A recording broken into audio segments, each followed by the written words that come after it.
አሁን ላይ ከዶንኪ ቲዩብ ወጥቼ ወደ ራሴ ፕሮዳክሽን ስራ ብገባ በህይወቴ ሙሉ ከሰራኋቸው ስራዎች ውስጥ እስካሁን ድረስ የሚያኮራኝንና የማረሳውን አንድ ታሪክ ልንገራችሁ። ዶንኪ ቲዩብ ውስጥ በነበርኩበት ጊዜ ከ2.7 ሚሊዮን በላይ እይታ ያገኘ አንድ ትልቅ ፕሮጀክት ሰርተናል። እናቴን በአካል አገኘኋት ማለት ለእኔ ምን ልበል በጣም ትልቁ ነገር ነው። መምጣትሽን ያውቃል?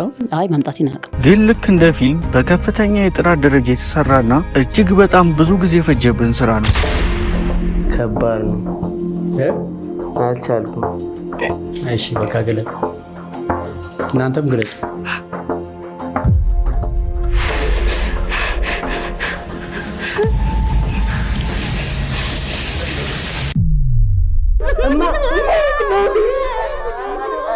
ከራፍከት ጀምሮ የመጨረሻውን ፋይናል አልፎ ተመልካቾች ጋር እስኪደርስ ድረስ ብዙ ውጣ ውረዶችን፣ ብዙ እንቅልፍ ማጣትንና ብዙ ያስከፈለን ስራ ነው።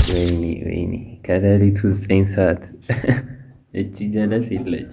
ቪዲዮው እኛን የዶንኪ ቲዩብ ሰራተኞችን ጨምሮ በሚሊዮን የሚቆጠሩ ሰዎችን እንባ ያራጨ በጣም ኢሞሽናል ያደረገ ፕሮጀክት ነበር። በጣም አድካሚና አሰልቺ ቢሆንም ግን መጨረሻ ላይ ውጤቱን ስናይ የሚሰማን ደስታ በምንም አይተካም። ለእኔ ይሄ ትልቅ ታሪክ ነው። የታሪኩ ተካፋይ በመሆኔ ደግሞ ትልቅ እድለኝነት ነው። በዚህ አጋጣሚ ዶንኪ ቲዩብን በጣም ማመስገን ፈልጋለሁ። በገንዘብ የማይቀየር ትልቅ እውቀት አግኝቼበታለሁ። ከዛ በፊትም በኋላም ብዙ ስራዎችን ሰርቻለሁ፣ ግን እንደዚህ የሚያኮራኝ ስራ የለም። አሁን ላይ ሙሉ ትኩረቴን አድርጌ በራሴ የሲኒማቶግራፊ ሙያ ላይ እየሰራሁ እገኛለሁ።